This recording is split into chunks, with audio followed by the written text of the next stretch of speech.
حضرات، سرکار غوث پاک رضی اللہ تعالیٰ عنہ کے تعلق سے برابر بیان سن رہے ہیں۔ سرکار غوث پاک کی وہ ہماگیر شخصیت ہے کہ جس کو بچپنے کے عالم میں یہ علم ہو گیا کہ میں اللہ کا ولی ہوں، اس کے باوجود ماں سے اجازت طلب کی کہ میری ماں آپ اجازت عطا کیجیے تاکہ میں علم دین حاصل کروں۔ یہ سبق ہے آج کے ان لوگوں کے لیے جو یہ کہتے ہیں کہ میں تو اللہ کا ولی ہوں، مجھے پڑھائی کی کیا ضرورت ہے۔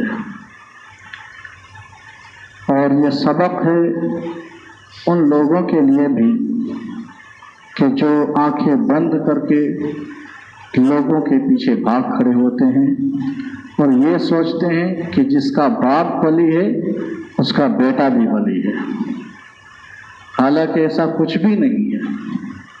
آپ یہ یاد رکھیے کہ جس کو ولایت کا سرٹیفکیٹ بچپنے کے عالم میں اللہ نے دے دیا ہو، وہ یہ کہہ رہا ہے اپنی ماں سے کہ مجھے اجازت عطا کیجیے علم دین سیکھنے کی۔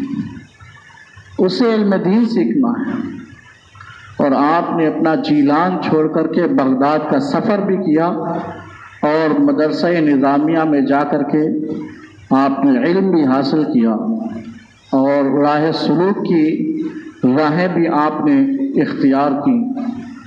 تو اس سے یہ بات پتہ چلتی ہے جو پیر یہ کہے کہ مجھے علم کی ضرورت نہیں، پڑھائی کی ضرورت نہیں، وہ پیر تو نہیں ہے، ہاں اس کی شکل میں شیطان بنا بیٹھا ہے، وہ پیر نہیں ہے جو علم سے ناشنا ہو، کیونکہ پیروں کے پیر کو ضرورت پڑ رہی ہے پڑھائی کی۔ اور آپ ایک جگہ ارشاد فرماتے ہیں درست العلم حتی صرت قطبا ونلت السعادہ من مولا الموالی۔ سرکار غوث پاک فرماتے ہیں کہ میں علم دین سیکھتا رہا یہاں تک کہ پروردگار نے مجھے قطب بنا دیا۔ تو ولایت کی پہلی سیڑھی کا نام ہی علم دین ہے۔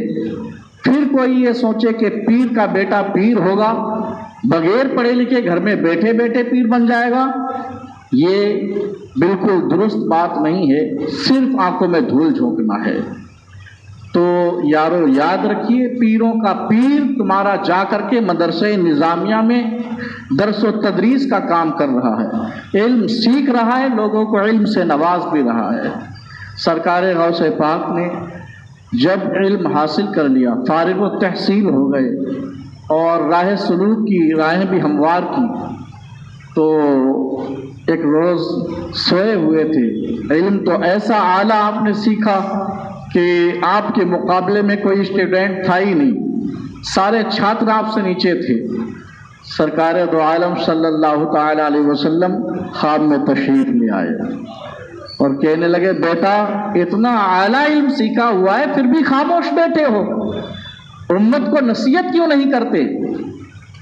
تو رو کر کے کہنے لگے حضور کیسے نصیحت کروں، یہ جو بغداد ہے یہ عرب جو ہے عرب کے زمرے میں آتا ہے اور میں ایک اجمی شخص ہوں، میں عربی نہیں ہوں، تو ان لوگوں کے سامنے میں کیسے جا کر کے واعظ و نصیحت کر سکتا ہوں؟ میں تو ایک اجمی ٹھہرا ہوں، تو عربی میں لوگوں کو کیسے واعظ و نصیحت کروں گا؟ تو آقا دو عالم صلی اللہ تعالی علیہ وسلم نے فرمایا اچھا ڈر رہے ہو تو منہ کھولو، میں تمہاری قسمت جگا دیتا ہوں۔ اب جیسے سرکار غوث پاک نے منہ کھولا، یارو وہ انسان جو آقا دو عالم صلی اللہ تعالی علیہ وسلم سے لو لگائے رہے اور سرکار اس کے خام میں تشریف لے آئے تو قسمت جاگ جاتی ہے، پھر اس سے بڑا نصیبے والا کوئی ہوتا نہیں ہے۔ مگر یہ قسمت ہے غوث پاک کی کہ سرکار تشریف بھی لائے خام میں اور پھر ارشاد فرمایا منہ کو کھولو۔ اب جب آپ نے منہ کھولا تو 7 مرتبہ آقا دو عالم صلی اللہ تعالی علیہ وسلم نے اپنا لعاب دہن سرکار غوث پاک کے منہ میں اڑے دیا۔ کیسی قسمت سرکار غوث پاک کی تھی۔ اور پھر جو ہے آپ کا نصیبہ جاگا اور سینہ کھل گیا اب جب آپ دوبارہ سوئے تو پھر مولاؤں کے مولا مولائے کائنات تشریف لے آئے اور انہوں نے کہا بیٹا نصیحت کیوں نہیں کرتے؟ تو آپ نے کہا کہ میں اس لیے نصیحت نہیں کر رہا تھا کیونکہ میں یہ سمجھ رہا تھا کہ میں ایک اجمی ہوں اور یہاں کے لوگ عربی ہیں، کیسے انہیں نصیحت کروں گا؟ تو مولائے کائنات نے 6 مرتبہ اپنا لعاب دہن ڈال دیا۔ قسمت کا ستارہ تو دیکھیں کیسا بلند ہے سرکار غوث پاک کا۔ اب آپ پوچھنے بھی لگے ذرا یہ تو بتا دیں کہ آقا دو عالم صلی اللہ تعالی علیہ وسلم بھی خواب میں تشریف لائے تھے اور انہوں نے 7 مرتبہ لعاب دہن ڈالا اور آپ نے 6 مرتبہ کیوں ڈالا ہوا ہے؟ تو مولائے کائنات ارشاد فرماتے ہیں میں 7 مرتبے ڈال کر کے جو ہے حضور کی برابری کیسے کر سکتا ہوں؟ ذرا سوچو تو صحیح کیسے صحابہ اکرام کا ایمان تھا، کیا عقیدہ ان کا تھا کہ وہ خواب میں بھی اپنے سرکار کی برابری نہیں کیا کرتے تھے۔ یہ تو حالت بیداری میں برابری کرنے کو چلے ہیں، جن کو جو ہے صحیح سے پیشاب کرنے کا ڈھنگ نہیں معلوم ہے اور سرکار کی برابری کر رہے ہیں۔ بہرحال آقا دو عالم صلی اللہ تعالی علیہ وسلم نے جب اپنے نواسے کو نوازا تو آپ کا عالم یہ ہوا کہ اب ایسا واعظ آپ کہتے تھے کہ آپ جب جو بھی محفل میں واعظ کیا کرتے تھے، محفل اختتام پذیر ہوتی، کئی جنازے نکالے جاتے تھے اور 400 لوگ اللہ کے ولی بن جایا کرتے تھے۔ یہ آپ کے پھر واعظ کا یہ عالم ہو گیا تھا اور یہ آپ کی زبان میں اثر پیدا ہو گیا تھا کہ ایک بار آپ واعظ کہہ رہے تھے کہ اوپر سے چیل اڑتی ہوئی گزری تو وہ چیخ رہی تھی، لوگوں کی توجہ اس کی جانب چلی گئی تو آپ نے دیکھا کہ لوگ ہماری طرف متوجہ نہیں ہیں اور میں بات کیے جا رہا ہوں اللہ اور رسول کی، لوگ چیل کی جانب دیکھ رہے ہیں۔ تو آپ نے ہوا کو حکم دیا خذی اس کا سر پکڑ لے، تو فوراً ہی ہوا نے اس کا سر الگ کر دیا اور وہ چیل سامنے آ کے گر گئی۔ آپ واعظ کہتے رہے، لوگوں کی توجہ آپ کی جانب آ گئی اور پھر جو ہے جب اختتام پذیر محفل ہوئی آپ نے چیل کا سر اٹھایا اور دھڑ اٹھا کے ملایا، کہا قم باذن اللہ، اللہ کے نام سے اڑ جا، فوراً ہی اس نے اڑنا بھی شروع کر دیا۔ یہ سرکار غوث پاک ہی ہیں جن کے بارے میں یہ بھی بیان کیا جاتا ہے کہ ایک عیسائی کہہ رہا تھا کہ ہمارے تو نبی ایسے تھے کہ مردے کو ٹھوکر مارتے وہ زندہ ہو جاتا تھا، مگر آقا دو عالم نے کون سا مردہ زندہ کیا؟ تو آپ وہاں سے گزر رہے تھے، پوچھا کس بات کی لڑائی ہے، کیا جھگڑا ہو رہا ہے؟ تو اس شخص نے بتایا کہ یہ سامنے بندہ جو کھڑا ہے یہ عیسائی ہے اور یہ کہہ رہا ہے کہ ہمارے عیسیٰ علیہ السلام کا عالم یہ تھا کہ مردوں کو زندہ کر دیتے تھے اور سرکار دو عالم نے کون سا مردہ زندہ کیا ہے؟ تو آپ نے اس کی کلائی پکڑ لی، کہا اچھا تو یہ بتا میں کون ہوں؟ میں کوئی نبی نہیں ہوں بلکہ نبی کا ایک ادنا غلام ہوں، تو چل میں تجھے اپنی پاور دکھاتا ہوں۔ تو آپ نے اس کی کلائی پکڑی، لے جا کے قبرستان پہنچے اور فرمایا کہ بتا کہ کون سی قبر سے مردے کو زندہ کرنا ہے؟ تو اس نے سب سے بوسیدہ قبر کی جانب اشارہ کیا تو آپ فرمانے لگے بتا مردے کو زندہ کر دوں یا پیشے کے ساتھ نکال دوں؟ جو یہ پیشہ کر رہا تھا اس کے ساتھ اس کو نکالوں؟ تو اس نے کہا اس سے اچھی بات کیا ہو سکتی ہے؟ تو آپ نے فرمایا اپنے دور کا گویہ تھا۔ اب آپ قبر کے قریب پہنچے، ٹھوکر لگائی، قم باذن اللہ، اللہ کے نام سے اٹھ کھڑا ہو جا۔ تو دیکھا گیا، زمانہ دیکھ رہا تھا کہ زمین شک ہو گئی اور اندر سے گاتا ہوا مردہ نکل پڑا۔ جب ان کے گدا بھر دیتے ہیں شاہان زمانہ کی جھولی، محتاج کا جب یہ عالم ہے مختار کا عالم کیا ہوگا؟ تو یہ کہتا ہے کہ نبی کریم صلی اللہ تعالی علیہ وسلم نے مردے زندہ نہیں کیے؟ ارے میں تو ان کا ادنا غلام ہو کے مردے زندہ کر دیتا ہوں۔ یہ سرکار غوث پاک کو اللہ نے پاور عطا کیا ہوا تھا۔ سرکار غوث پاک رضی اللہ تعالیٰ عنہ جب عبادات اور ریاضات میں لگے ہوئے تھے تو شیطان جو ہے اللہ نے 12ویں پارے میں ارشاد فرمایا ان الشیطان للانسان عدو مبین، اے لوگو شیطان تمہارا کھلا ہوا دشمن ہے، کھلا ہوا دشمن ہے، چھپا ہوا نہیں ہے، کھلا ہوا دشمن ہے۔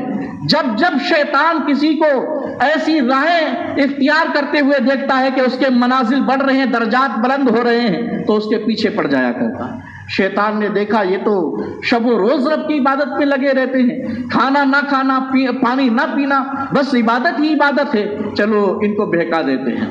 اب وہ شیطان آیا اور آپ کو شدت کی پیاس لگی ہوئی تھی، کئی دن سے پانی نہیں پیا ہوا تھا، آپ کے اوپر ایک نورانی ابر چھا گیا، روشنی ہی روشنی چھا گئی اور اس میں سے پانی نکلنا شروع ہو گیا۔ آپ نے پانی پیا، پھر اس میں سے ایک شکل نمودار ہوئی جو بڑی ہی نورانی تھی، اور آواز نکلی، اے غوث، اے عبد القادر، آج تجھ سے میں بڑا خوش ہوں اور میں تیرا رب ہوں، اور میں نے تجھے جو مکلف تجھے بنایا تھا دین کا، اس سے بری کر دیا ہوا ہے، یعنی اب تجھے نماز نہیں پڑھنی، روزہ نہیں پڑھنا، میں تجھ سے خوش ہو گیا ہوں، یوں ہی جنت عطا کر دوں گا۔ آپ نے جب یہ بات سنی فوراً ارشاد فرمایا، لا حول ولا قوت الا باللہ۔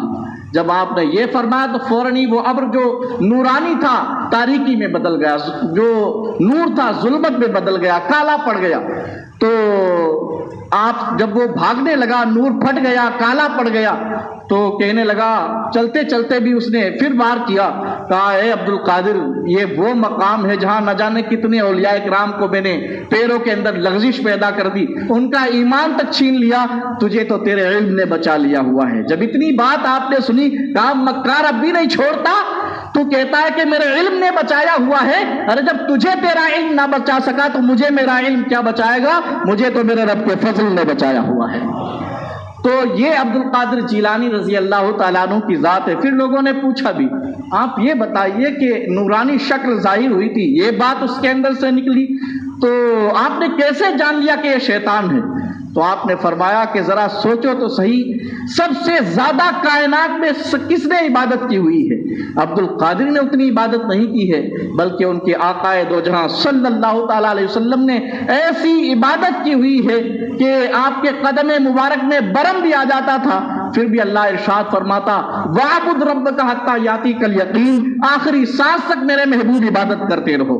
تو جو میرا رب ایسے جو ہے بندے کو، جو اس کا سب سے مقرب ہے، اس کا محبوب ہے، اور وہ اتنی عبادت کر رہا ہو کہ پیروں میں ورم تک آ جائے، پھر بھی رب تعالیٰ ارشاد فرمائے، میرے محبوب آخری سانس تک رب کی عبادت کرتے رہو، تو میں کون ہوتا ہوں جو مجھ سے اللہ یہ کہہ دے کہ تجھے اب مکلف نہیں بنایا گیا، تجھ سے جو ہے ساری شریعت کے جو بھی معاملات سب ہٹا دیے گئے، یہ کیسے ہو سکتا ہے؟ تو میں فوراً ہی سمجھ گیا یہ ہمارا رب نہیں ہے بلکہ شیطان لعین آیا ہوا ہے۔ تو سرکار غوث پاک رضی اللہ تعالیٰ عنہ ہمیشہ جو ہے وہ کامیاب ہوئے۔ آپ نے خود ہی بیان کیا کہ شیاطین میرے سامنے عجیب عجیب شکلوں میں اور بڑے جسامہ شکل اور ہیبت والے آتے تھے، میں اللہ کا نام لے کے ڈرتا ان کو پچھاڑ دیا کرتا تھا۔ سرکار غوث پاک رضی اللہ تعالیٰ عنہ کا پھر وہ بھی مقام و مرتبہ آیا کہ آپ جو ہے ممبر شریف پر تشریف فرما ہے، اور آپ ایک رب کی تجلی آپ کے سینے پہ پڑی، اور آپ ارشاد فرمانے لگے، قدمی حاضی ارا رقبتی کلی ولی اللہ، کہ میرا یہ قدم تمام ولیوں کی گردن پہ ہے۔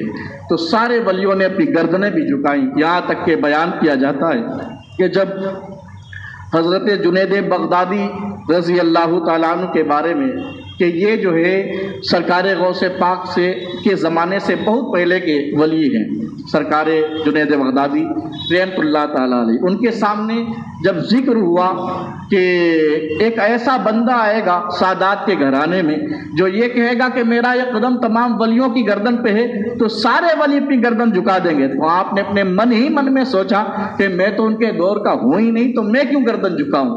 اتنی بات آپ کے من میں آنی تھی تو آپ اس وقت جمعے کا خطبہ دے رہے تھے جب کشف کے ذریعے سے یہ بات ظاہر آپ پہ ہوئی تھی کہ ایک بندہ آئے گا وہ یہ بات کہے گا، تو آپ نے اپنے من ہی من میں جو انکار کیا کہ میں تو ان کے دور کا ہوں نہیں، تو کیسے گردن جھکاؤں، کیوں گردن جھکاؤں؟ تو فوراً ہی اللہ کی جانب سے جو انوار و تجلیات آ رہے تھے سب کے سب بند ہو گئے۔ آپ فوراً پکارنے لگے، پروردگار میں اپنی گردن کو جھکا کر کے اس بندے کا جو ہے قدم اپنے سر پہ بھی لے رہا ہوں، اپنی آنکھوں پہ بھی لے رہا ہوں۔ جب آپ نے یہ بات کہی اور جمعہ ختم ہوا، لوگوں نے پوچھا کہ آج کیا معاملہ ہوا تھا کہ آپ جو ہے ممبر شریف پر تشریف فرما تھے اور اثناء خطبہ میں آپ یہ کہہ رہے تھے بل علی راسی وعینی، یہ کیا آپ نے کہا ہوا تھا؟ تو آپ کہنے لگے کہ میرے سامنے کشف و حجابات کے جو انوار و تجلیات رب کی جانب سے آ رہے تھے، ہمیں یہ پتا چلا کہ ایک جو ہے 5ویں صدی میں اللہ کے حبیب صلی اللہ تعالیٰ علیہ وسلم کی اولاد سے ایک بچہ ہوگا اور وہ بڑا ہو کر کے یہ کہے گا کہ میرا یہ قدم تمام ولیوں کی گردن پہ ہے۔ تو میں نے من ہی من میں سوچا کہ میں تو ان کے زمانے کا ہوں نہیں، تو میں کیوں گردن کو جھکاؤں؟ اللہ کی جانب سے میری ولایت منسوخ ہونے لگی تھی، تو میں نے فوراً ہی کہا پروردگار میں ابھی اپنے گردن کو جھکا کر کے ان کا سر اپنی گردن پہ بھی لے رہا ہوں اور اپنے سر پہ بھی اپنی آنکھوں پہ بھی لے رہا ہوں۔ جو ولی قبل ہوئے بعد ہوئے یا ہوں گے سب ادب رکھتے ہیں دل میں میرے آقا تیرا۔ یہ سرکار غوث پاک رضی اللہ تعالیٰ عنہ کی شخصیت ہے کہ آپ کے زمانے میں جو ہوں اور جو آپ سے پہلے اولیاء کرام گزر چکے ہوں اور جو قیامت تک آنے والے ہیں، سارے کے سارے سرکار غوث پاک کا ادب کیا کرتے ہیں۔ سرکار غوث پاک رضی اللہ تعالیٰ عنہ کی وہ ہماگیر شخصیت ہے کہ ایک بار ابو غالب بغدادی ایک تاجر ہے بغداد کا، اور اس کا لڑکا جو تھا وہ مفلوج تھا، کوئی بھی اعضا اس کا کام نہیں کر رہا تھا۔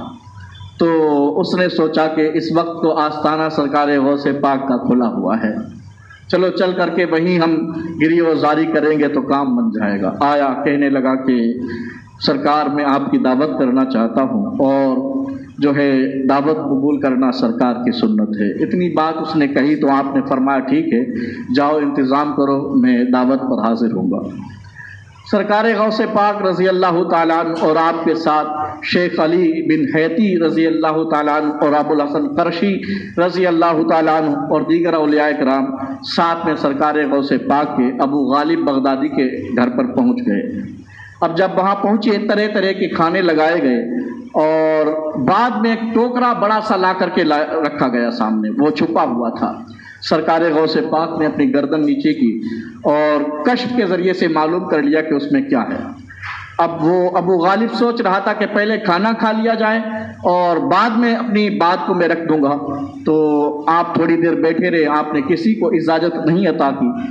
جب کافی دیر بیت گئی تو آپ نے فرمایا کہ اس ٹوکرے کو کھول دیا جائے۔ جب ٹوکرے کو کھولا گیا، لوگوں کی آنکھیں چکا چوندھ رہ گئیں کہ اس ٹوکرے میں کوئی کھانے کی چیز نہیں تھی، بلکہ ابو غالب بغدادی کا مفلوج زدہ لڑکا بیٹھا ہوا تھا جس کا کوئی بھی عضو کام نہیں کر رہا تھا۔ سرکار غوث پاک اس کے پاس میں پہنچے اور اپنا دستے پاک اس میں پھیر کے کہنے لگے قم باذن اللہ، اللہ کے نام سے شفا یاب ہو جا۔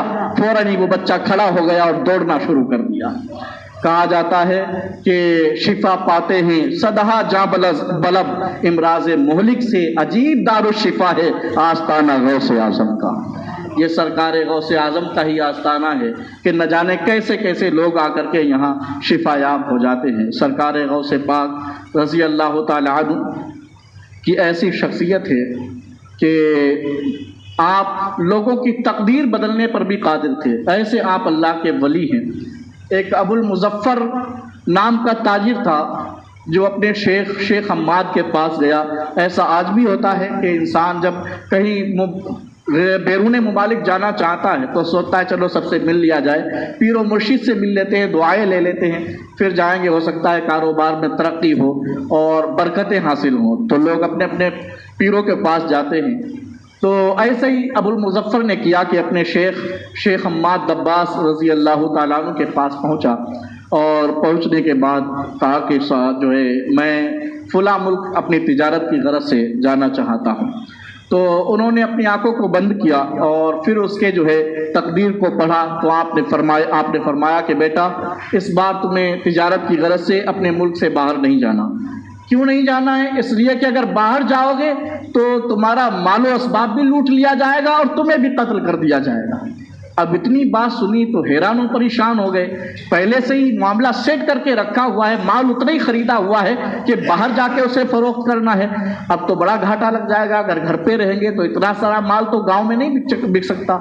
تو آپ پریشانی کے عالم میں، ابو المظفر جو ہے وہ تاجر پریشانی کے عالم میں وہاں سے آ رہا تھا کہ اس کی قسمت کا ستارہ جاگنا تھا، اس کی ملاقات عبد القادر جیلانی سے ہو گئی۔ اب سرکار غوث پاک نے جب اسے پریشان دیکھا تو آپ فرمانے لگے کیا ہوا ہے؟ تو ابو المظفر کہنے لگا میں اپنے شیخ کے پاس سے آ رہا ہوں اور میں تجارت کی غرض سے بیرون ممالک جانا چاہتا تھا، اور انہوں نے کہہ دیا ملک سے باہر اگر قدم رکھا تو مال و اسباب بھی لوٹ لیا جائے گا اور تمہیں بھی قتل کر دیا جائے گا۔ سرکار غوث پاک مسکرائے، فرمایا کہ جہاں جانا چاہتے ہو چلے جاؤ، تمہارا نہ مال لوٹا جائے گا نہ تمہاری جان کو کوئی نقصان ہوگا۔ اب اتنی بات آپ نے کہی اور وہ بندہ باہر چلا گیا۔ جانے کے بعد اسے کافی نفع حاصل ہوا اور 1000 دینار اس کو حاصل ہوئے اپنے مال سے۔ دینار بولتے ہیں سونے کے سکے کو۔ اتنے مال جو ہے اس کے پاس مال تھا، اتنا جو ہے منافع حاصل ہوا کہ 1000 دینار اس کے پاس آ گئے۔ تو وہ حمام میں نہانے کے لیے گیا تو وہاں دینار کی تھیلی رکھ دی اور نہایا تو وہ دینار کی تھیلی بھول گیا اور آ کر کے لیٹا تو وہ آرام کرنے کی غرض سے لیٹا تھا، آنکھ لگ گئی۔ جیسے ہی آنکھ لگی تو کیا دیکھتا ہے کہ رہزن ہی رہزن اس کے قافلے کو لوٹ رہے ہیں اور لوٹ مار شروع کر دی ہوئی رہزنوں نے، اور ایک رہزن اس کے پاس بھی آیا جس نے اس کا مال بھی چھین لیا ہوا ہے اور اس کی گردن بھی اڑا دی ہوئی ہے۔ جیسے تلوار اس کی گردن پہ چلی تو گردن اڑ گئی، اس نے خواب میں دیکھا، فوراً اٹھ کے بیٹھ گیا، کیونکہ ایسا جب خواب انسان دیکھتا ہے تو ہڑبڑا جاتا ہے، کہہ رہے یار یہ کیا ہو گیا، گردن کٹ گئی ہے۔ تو فوراً یہ ابو المظفر اٹھ کے بیٹھا تو اس نے اپنے گردن پہ ہاتھ بڑھایا تو اسے درد بھی محسوس ہو رہا تھا جیسے کہ گردن کٹ گئی ہو، لیکن اسی اثنا میں اسے وہ بھی یاد آ گیا کہ میرا مال کہاں رکھا تھا۔ تو فوراً ہی حمام میں گیا، تھیلی پکڑی اور فوراً ہی اپنے ملک کا جو ہے راستہ ناپنا شروع کر دیا۔ اب جیسے ہی بغداد شریف میں تشریف لایا تو سامنے جو ہے شیخ حماد پڑ گئے، اور شیخ حماد سے جا کر کے وہ یہ شکایت کرنے والا تھا کہ شیخ صاحب آپ نے تو کہا تھا کہ میرا مال و اسباب لوٹ لیا جائے گا، مجھے قتل بھی کر دیا جائے گا، دیکھو میرا مال و اسباب بھی نہیں لوٹا گیا ہے اور میں قتل بھی نہیں کیا گیا ہوں۔ ابھی جا کر کے سامنے پہنچے ہی تھا کہ شیخ حماد دباس کہنے لگے بیٹا تم جو سوچ رہے ہو اس کو یہ کیسے بدل گیا، تم نہیں جانتے ہو جو معاملات تمہارے ساتھ حالت بیداری میں ہونے والے تھے حالت خواب میں اس لیے ہو گئے کیونکہ عبد القادر جیلانی نے تمہارے لیے 70 مرتبہ دعائیں کی ہوئی ہیں، اور انہی دعاؤں کا ثمرہ ہے کہ اللہ نے حالت بیداری میں ہونے والے واقعات کو حالت خواب میں بدل دیا ہوا ہے۔ تو یہ دعاؤں کا اثر آپ کا تھا کہ آپ دعا کر دیتے تھے تو تقدیریں بدل جایا کرتی تھی۔ ہمارے مفتی اعظم پکار اٹھے جو قسمت ہو میری بری اچھی کر دے، جو عادت ہو بد کر بھلی غوث اعظم۔ سرکار غوث اعظم کو اللہ نے تقدیر بدلنے کا یہ جو ہے پاور بھی دیا ہوا ہے۔ تبھی تو آپ نے سنا کہ بچہ مر گیا، آپ نے فرمایا قم باذن اللہ، بچہ زندہ بھی ہو گیا۔ تو آپ کو تقدیر بدلنے کا پاور اللہ نے عطا کیا ہوا ہے۔ ابو الحسن جو ہے بغدادی کے بارے میں بیان کیا جاتا ہے کہ وہ ایسے اللہ کے ولی تھے، ایک بار سوئے، اس غرض سے سوئے کہ آج حضور سے پوچھوں گا کہ مجھے جنت نصیب ہوگی یا جہنم میں پھینک دیا جائے گا۔ اب جیسے سوئے تو حضور قسمت کا ستارہ جاگا، حضور تشریف لے آئے۔ اب خواب میں حضور تشریف لائے تو کہنے لگے کہ حضور آپ ہمارے بارے میں کچھ بتا دیجئے کہ ہمارے حالات جو ہے کیا ہوں گے، آخرت میں ہمارا معاملہ کس کے ساتھ ہوگا، جنتیوں کے ساتھ ہوگا یا جہنمیوں کے ساتھ ہوگا۔ تو آقا دو جہاں صلی اللہ تعالیٰ علیہ وسلم نے ارشاد فرمایا کہ تجھے جہنمی کیسے بنایا جا سکتا ہے، تو عبد القادر جیلانی کا غلام ہے۔ مریدی لا تخف کہہ کر تسلی دی غلاموں کو، قیامت تک رہے بے خوف بندہ غوث اعظم کا۔ جو بھی غوث اعظم کا بندہ بن گیا ہے، جو بھی ان سے اپنا دامن ان کا جس نے تھام لیا ہوا ہے، غوث اعظم نے فرما دیا اب اسے گھبرانے کی ضرورت نہیں ہے۔ اگر وہ مشرق سے ہم کو پکار رہا ہے تو ہم مشرق میں اس کی امداد کر رہے ہیں، اور اگر مغرب میں پکار رہا ہے تو مغرب میں اس کی امداد کر رہے ہیں، اور اگر قیامت میں مجھ کو پکارا جائے گا وہاں بھی اس کی امداد میں ہی کروں گا۔ یہ سرکار غوث پاک رضی اللہ تعالیٰ عنہ کی شخصیت ہے، اور ایسی شخصیت سرکار غوث پاک رضی اللہ تعالیٰ عنہ کی ہے کہ آپ ہر جگہ جو ہے لوگوں کی امداد و استعانت کرتے ہوئے نظر آتے ہیں۔